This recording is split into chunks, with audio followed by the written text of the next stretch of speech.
Tout à l'heure, quand il m'a vu arriver, Jean-Michel Pou a dit « Voilà notre extraterrestre ». Je comprends très bien de sa part, mais dans ce bas monde, toutes les choses sont très relatives, et pour moi, bien sûr, c'est vous, les extraterrestres, parce que je ne suis pas du tout issu du même milieu intellectuel et professionnel et conceptuel que vous, et je me sens ici complètement étranger, et vous, étranger à moi aussi. Autrement dit, si on m'avait posé la question « Mais pourquoi vous écrivez cette question éternelle qu'on pose aux gens que chatouille l'envie d'écrire ?» Si on m'avait demandé pourquoi vous écrivez, je n'aurais sûrement pas répondu pour venir aujourd'hui parler devant Delta-Mu, parce que je ne connaissais pas. Et pourtant, si je réfléchis un peu, évidemment, en un sens, c'était bien pour venir aujourd'hui parler devant vous que j'écrivais. Alors, il n'y a pas de paradoxe dans ce que je dis là, il y a juste quelques mots d'explication que je dois donner. Je suis issu d'une discipline, la recherche en mathématiques pures, qui m'a à peu près déçu, à peu près au moment où je suis entré dedans. Bon, ça c'est mes affaires personnelles, mais enfin disons, c'est un métier extrêmement spécialisé, dans lequel, en gros, vous publiez des articles qui seront lus par 5 ou 6 personnes de par le monde qui ont exactement la même spécialité que vous. C'est une atmosphère qui m'a paru très étouffante, et je me suis agité un peu dans tous les sens pour essayer d'en sortir. Et une des façons d'essayer d'en sortir, c'était d'écrire des textes, publier des textes, qui soient absolument pas techniques. Tout le contraire de la recherche en mathématiques qu'on me demandait de faire. J'ai publié au contraire le plus possible des textes qui pouvaient être lus par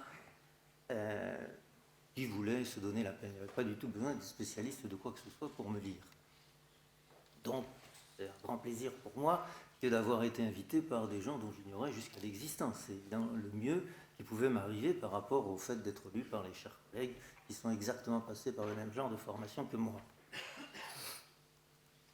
Et puis, bon, rien n'est jamais aussi simple qu'on l'espère, parce que, alors je vais apparemment sauter un peu du coq à l'âne, enfin ça va se raccrocher bientôt. Il y a une question qui m'a souvent intrigué à propos des maths, et qui est, il y a deux branches, disons, très très distinctes en maths. Vous avez d'une part la géométrie, et d'autre part, disons, arithmétique, algèbre.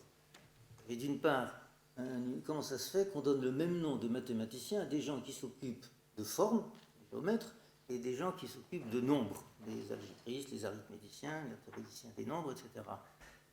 A priori, c'est très bizarre, il n'y a pas de raison.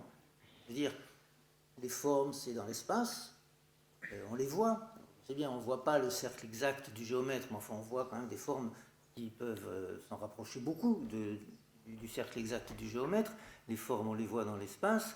Elles sont données comme une espèce d'instantané dans le temps. Une fois que la forme est tracée, je la vois, ça paraît pour moi un instantané. C'est, si j'ose dire, concret. Le mot, il faut s'en méfier, mais enfin bon, pour moi, disons, une forme, ça paraît concret, on peut la dessiner. C'est la géométrie. D'un autre côté, vous avez quelque chose de beaucoup plus abstrait, qui sont les nombres. Alors je disais, on peut voir le cercle, pas très bien, on peut le voir à peu près. Un nombre, jamais personne n'en a vu, personne n'en verra. Ça, je suis sûr que jamais personne n'a vu deux, ni ne le verra.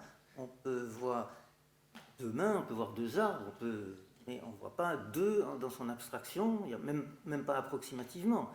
Et ce qu'il y a de commun entre un enfant de 2 ans, une augmentation de 2% et le fait que j'ai deux mains, ce concept, ce terme commun à l'enfant de 2 ans, le 2% d'augmentation et le fait que j'ai deux mains, c'est extrêmement abstrait, ça ne se voit pas et ça ne se verra jamais. Alors vous avez d'un côté donc la géométrie qui regarde, qui voit qu'il y a des objets peu dessinés au moins approximativement, et d'autre part l'arithmétique, la théorie, l'algèbre, qui s'occupe d'objets que personne ne verra jamais et qui en plus sont immédiatement pris dans le temps, contrairement à la géométrie. Pratiquement la première question qui vient quand vous parlez de nombres, d'abord c'est une discontinuité, 1, 2, 3, qu'est-ce qu'il y a entre 1 et 2? Il faut le construire. Ce qui est naturel, disons, c'est de voir 1, 2 et 3, et puis ce qui est construit, théorisé par la suite, c'est d'inventer des rationnels, des réels qui sont compris entre 1 et 2. Il y a une discontinuité des nombres, et puis ça pose tout de suite la question de l'infini. alors que les formes sont continues plutôt. Elle ne pose pas forcément tout de suite la question de l'infini, elle vient plus tard, si on réfléchit plus. Bref, ces deux univers, apparemment, est complètement disjoints. Or, le fait est que ce sont les mêmes gens qui s'en occupent. Les mathématiciens, ils font de la géométrie, ils font de l'algèbre, de l'arithmétique. Et puis ça remonte, comme on dit, à la plus haute antiquité. Si je vous parle du théorème de Pythagore, je vous parle aussi bien de géométrie que d'arithmétique. Le théorème de Pythagore, mettons le triangle de côté 3, 4, 5, il est rectangle, c'est de la géométrie, mais les nombres 3, 4, 5 sont tels que 3 au carré plus 4 au carré égale 5 au carré, fameux problème de théorie des nombres, qui a donné naissance au théorème de Fermat.